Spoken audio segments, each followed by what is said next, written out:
Hello! Aujourd'hui, on continue dans ce nouvel épisode sur le thème de l'habitat, collectif et coopératif. Bonne écoute!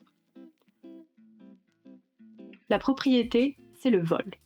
Cette phrase très connue du philosophe Pierre-Joseph Proudhon, écrit dans son ouvrage Qu'est-ce que la propriété en 1840, ouvre notre réflexion et nous conduit vers une vision de société fondée sur le partage et le bien commun. Pour Proudhon, la propriété privée, dans son essence, n'est pas un mal en soi. Il reconnaît à chaque individu le droit de disposer de biens pour satisfaire ses besoins matériels et jouir d'un certain contrôle sur son espace de vie. Ce n'est pas cette forme de propriété dont il parle. En revanche, ce qu'il qualifie de vol, c'est la manière dont certains détiennent des biens, des terres, des usines, des ressources, non pas par le travail qu'ils y consacrent, mais en tirant profit sans en être les véritables créateurs. Dans les sociétés capitalistes, un individu ou un groupe peut ainsi s'approprier des richesses sans participer à l'effort productif, exploitant au passage le travail des ouvriers et des producteurs. Pour Proudhon, cette forme de propriété est une injustice. Elle consiste à capter la valeur créée par d'autres sans savoir contribuer à sa création. Il imagine, pour remédier à cela, une société fondée sur des actions communes, où, par exemple, des coopératives ouvrières pourraient voir le jour, où les crédits seraient accessibles à tous, voire gratuits, et où une banque populaire viendrait soutenir les projets du peuple. En 1983, l'écrivain suisse Hans Widmer écrira dans son ouvrage Bolo Bolo: tandis que les uns sont tués peu à peu par des rythmes de travail de plus en plus insupportables, les autres sombrent dans un vide social. Dans une situation exaspérante de recherche d'emplois précaires, d'espoirs déçus, de doutes. À la misère s'ajoute la destruction écologique du fait que nous utilisons 6 fois plus de ressources que ne peut le supporter la Terre. Nous avons déjà largement entamé le capital de notre planète et la soudaine généralisation du mode de vie occidental provoquerait une catastrophe écologique quasi immédiate. Or, il ne fait pas de doute que nous sommes en route vers cette croissance entre guillemets. L'auteur esquisse ainsi des pistes de réflexion sur une organisation future de la société. Dans ce texte, il imagine un modèle où les structures politiques et les élites n'existent plus. Les hommes, appelés ibous, se rassemblent en fonction de leurs affinités au sein de communautés appelées bolos. Des noyaux de vie, qu'il s'agisse de voisinage ou de village. Au sein de ces bolos, les habitants échangent des services en fonction de leurs compétences, créant une vie collective à échelle locale. L'auteur imagine des espaces ouverts et poreux, entourés de jardins reliés par des passerelles. Ces lieux de rencontre, tels que des bars, restaurants, cafés ou bains, favorisent l'échange et la convivialité. L'organisation des bolos, quant à elle, se veut spontanée, gérée par des membres, en somme, un projet de coopérative d'habitat. Dans les sociétés imaginées par Proudhon et Widmer, les individus ne se battent plus pour des ressources limitées, mais travaillent ensemble pour créer un avenir commun. Cette vision remet en question l'idée dominante selon laquelle les nouvelles technologies et la concurrence des marchés seraient les sauveurs du futur. En réalité, la technique, loin de nous libérer, nous a désappris beaucoup de choses. Elle nous a, par exemple, déshabitués à nous orienter seuls dans une ville, nous laissant Google le faire à notre place. Et ce n'est là qu'un exemple parmi d'autres. Mais ce qui est encore plus frappant, c'est la manière dont la technologie et la concurrence des marchés nous ont éloignés de l'art de construire et d'agir ensemble, notamment dans le domaine du collectif. Aujourd'hui, dans le modèle dominant, l'habitat individuel se conçoit selon nos désirs, nos attentes, nos rêves. En tant que futurs propriétaires, nous suivons l'évolution du projet. Nous sommes acteurs de notre futur logement. Mais pour le logement collectif, c'est une autre histoire. Là, l'habitant est écarté du processus. Il doit faire confiance aux investisseurs, aux architectes, aux promoteurs, sans jamais être invité à participer aux décisions. Il ne verra le projet que lorsque tout sera déjà décidé et achevé. Pourtant, qui mieux que l'habitant lui-même peut exprimer ses besoins, ses envies et s'investir pleinement dans la création de son futur lieu de vie? Aujourd'hui, nous allons parler de l'habitat coopératif, un modèle où l'habitant reprend les rênes. Fini les intermédiaires, ce sont les architectes, les ingénieurs et les habitants qui façonnent ensemble l'avenir du logement collectif.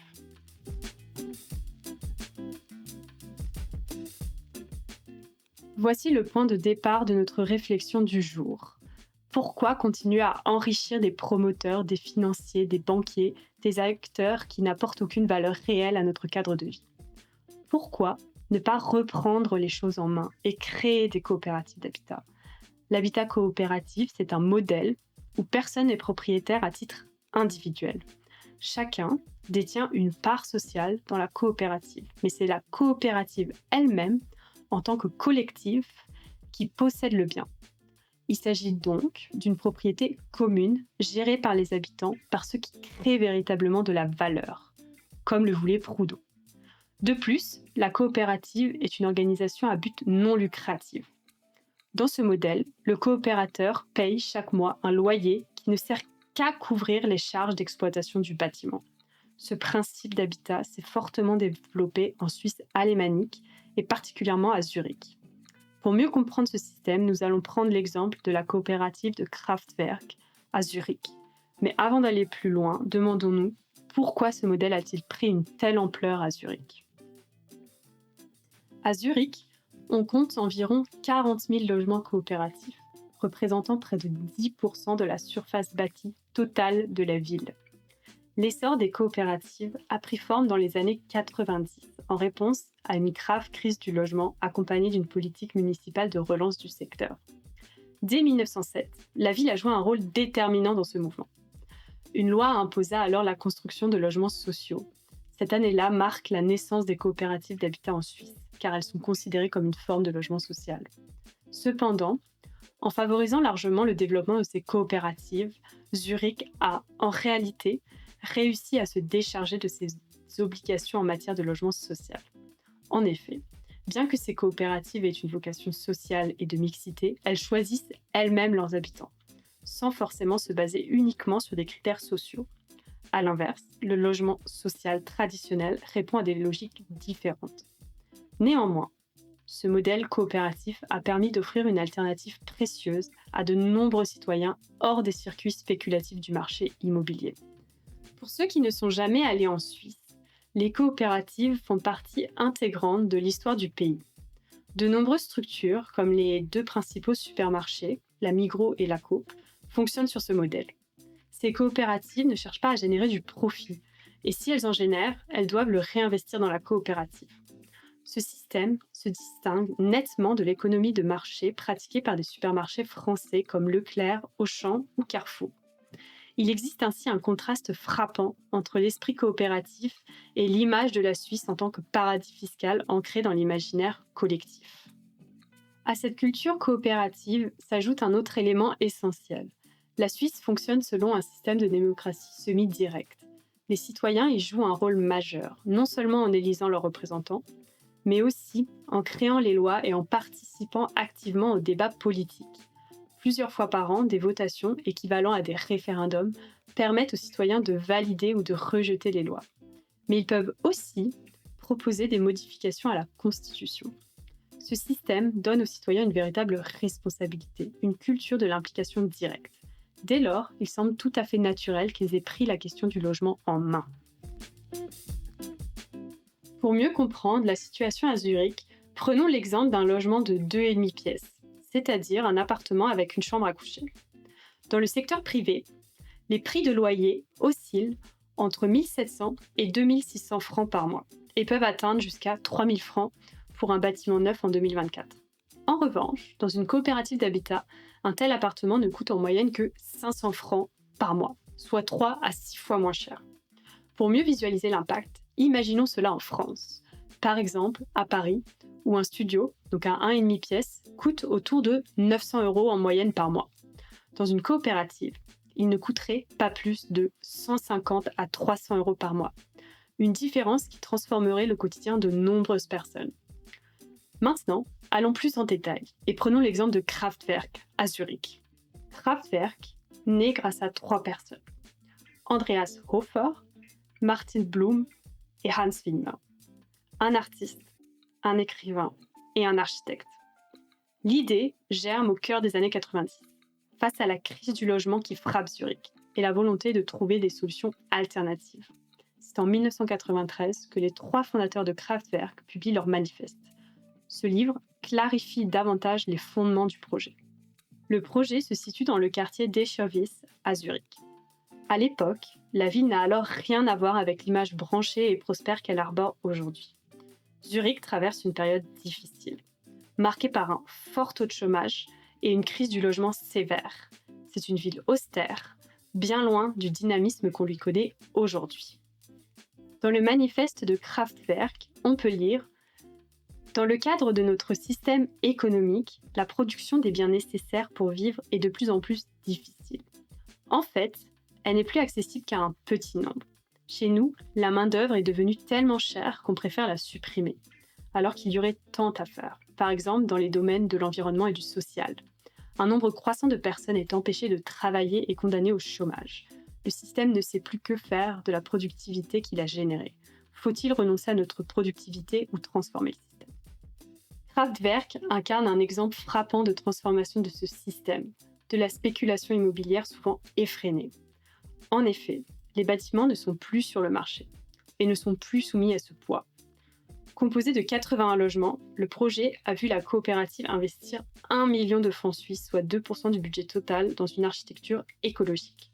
Il a été le premier bâtiment de cette taille à obtenir le label Minergie, le plus strict d'Europe en matière d'efficacité énergétique. Sur les toits, des panneaux solaires produisent 10% de l'énergie nécessaire à la consommation des habitants. Ces bâtiments consomment également bien moins que la moyenne nationale suisse, avec une réduction d'environ 2/3 de la consommation énergétique par rapport à un bâtiment classique. Le principe: les habitants paient une somme d'adhésion de 5 000 francs, qu'ils récupéreront en partant de la coopérative. Il n'y a pas de caution. En tant que coopérateur, chaque mois, ils versent un loyer qui sert à rembourser les emprunts, les intérêts et à couvrir les charges de l'immeuble. Une fois le prêt remboursé, le loyer diminue considérablement, et seules les charges d'exploitation restent à la charge des habitants. Les coopérateurs ne sont pas propriétaires de leur logement, mais détiennent une part dans la coopérative. C'est donc un bien commun. Cela garantit également un logement plus sûr. Si des travaux de rénovation sont nécessaires, la coopérative s'engage à reloger les habitants dans le même quartier, dans des conditions similaires. En revanche, dans le secteur privé, ce genre de garantie n'existe pas, et les habitants peuvent se retrouver sans toit après 3 mois de préavis. Les coopératives d'habitat cherchent à favoriser la mixité sociale et intergénérationnelle. En Suisse, un habitant sur 3 est étranger. Et pour faciliter leur intégration, des traductions simultanées sont proposées lors des assemblées générales, ainsi que des cours de langue allemande organisés par les coopérateurs eux-mêmes. D'un point de vue socio-économique, un sondage montre qu'à Kraftwerk, 29% des habitants sont diplômés de l'enseignement supérieur, contre 17% à l'échelle nationale, ce qui reflète un niveau d'éducation plus élevé que la moyenne nationale. À cela s'ajoute 17% des coopérateurs sont dans des statuts précaires, 51% dans des statuts intermédiaires et 32% dans des statuts plus élevés. L'image de Kraftwerk s'éloigne tout de même de l'image populaire des coopératives ouvrières, bien qu'elle reste une exception dans le paysage des coopératives d'habitat. Les bâtiments de Kraftwerk sont organisés autour de nombreux espaces partagés. Ceux-ci occupent au total 175 m² et proposent divers services. Une laverie collective, à savoir en Suisse, la laverie se situe principalement au sous-sol. Il est rare d'avoir sa propre machine à laver et sèche-linge dans son logement. Une chambre d'amis, au rez-de-chaussée, une épicerie, un atelier de bricolage, un coiffeur, un restaurant et même un fleuriste. Par ailleurs, un groupe d'habitants a développé une vidéothèque virtuelle. Chaque résident inscrit les DVD qu'il possède chez lui sur un intranet commun. Les autres peuvent ainsi consulter la liste et aller emprunter un film chez le voisin. À savoir, au sein des coopératives, le logement est attribué en fonction du nombre de membres dans le ménage. Par exemple, une personne seule pourra occuper un logement de 1,5 ou 2,5, c'est-à-dire un studio ou un logement avec une chambre, tandis que les plus grands appartements sont réservés aux familles. Cela permet une gestion rationnelle de l'espace. Lorsque les enfants quittent le foyer ou que les parents se retrouvent seuls, ils doivent déménager dans un logement plus petit. Malheureusement, dans le secteur privé, de nombreuses familles se retrouvent actuellement dans des logements trop petits, alors que des personnes âgées vivent seules dans des appartements trop grands. Le principe de base à Kraftwerk et dans les coopératives est de s'adapter à l'espace réellement nécessaire à chacun, afin de permettre à chacun de vivre correctement. Contrairement à ce que l'on pourrait penser, la principale motivation des habitants n'est pas le coût, bien qu'il soit très attractif. En réalité, 47% d'entre eux sont avant tout intéressés par l'expérience de vie communautaire, 34% par les installations collectives, 29% liés à l'élargissement des ménages et seulement 24% par le rapport qualité-prix. Chaque habitant peut proposer des idées dans divers domaines, structurels, culturels, sociaux ou encore environnementaux. Ces propositions sont ensuite soumises à l'Assemblée générale. Le processus décisionnel repose sur plusieurs instances. Tout d'abord, il existe des groupes de secteurs qui permettent aux habitants de s'organiser selon leurs centres d'intérêt, qu'il s'agisse de la garde des enfants, des services culturels, etc. Chaque groupe doit obtenir la reconnaissance de l'assemblée plénière pour être officiellement constituée. L'assemblée plénière rassemble tous les utilisateurs de Kraftwerk et se réunit une fois par an.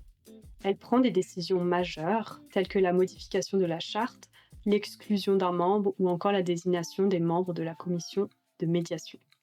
Ensuite vient le conseil de Kraftwerk, qui supervise l'ensemble du projet. Il élabore des directives et des règlements applicables à tous les groupes de secteurs. Et dernièrement, en cas de conflit, le comité de médiation intervient pour tenter de résoudre la situation à l'amiable. Lorsque nécessaire, il peut aussi imposer des sanctions comme la réparation de dommages, par exemple. Très important, lors des votes, chaque personne dispose d'une voix, qui est égale à celle des autres. L'ensemble des membres bénéficient du même pouvoir décisionnel. Ainsi s'organise une coopérative d'habitat. Aujourd'hui, les habitants de Kraftwerk expriment une entière satisfaction. Les services collectifs, la convivialité et la bienveillance des voisins figurent parmi les aspects les plus appréciés. Toutefois, victime de son succès, il devient très difficile d'obtenir un logement. Les coopératives reçoivent tellement de demandes qu'il leur est impossible de tout examiner en détail. Elles se tournent généralement vers des générateurs aléatoires en ligne pour sélectionner les candidats qui seront invités à visiter les logements et potentiellement devenir résidents. L'exemple des coopératives d'habitat démontre qu'une gestion autogérée et une conception citoyenne du logement collectif sont non seulement possibles, mais peuvent aussi séduire des personnes qui, à première vue, ne se sentiraient pas attirées par la vie en communauté. Cependant, pour s'intégrer pleinement à Kraftwerk, il est essentiel que les habitants s'impliquent et partagent au minimum certaines valeurs communes. Par conséquent, la sélection des futurs résidents s'effectue souvent au sein de cercles proches des mouvements alternatifs. Cette orientation engendre un certain entre-soi. Néanmoins, cet exemple prouve qu'il est possible de briser le fatalisme et le pessimisme entourant la crise du logement. Il démontre qu'une réelle innovation peut émerger, permettant la réalisation de projets comme celui-ci. En conclusion, Martin Bloom, Andreas Hofer et Hans Wimmer écriront « Voilà déjà longtemps qu'il ne suffit plus de protester contre les projets monstrueux des autres. À nous de développer nos propres visions. » Face à des politiques qui négligent la question du logement et qui contribuent à détériorer nos habitats, il devient essentiel que les citoyens prennent les choses en main. Il s'agit de récupérer le pouvoir sur l'habitat collectif. Il n'est pas acceptable que des investisseurs et des promoteurs profitent de ce système. Ceux qui connaissent le mieux leurs besoins sont les futurs habitants. Et ce sont eux qui sont en mesure de concevoir et de gérer leur propre logement. Dans le prochain épisode, nous explorerons comment créer une coopérative d'habitat, tant en Suisse qu'en France. Car oui, c'est possible. Entre les deux guerres, un grand essor des coopératives a eu lieu en Suisse et en France. Cependant, en France, ce modèle a été progressivement écarté au profit de la propriété privée.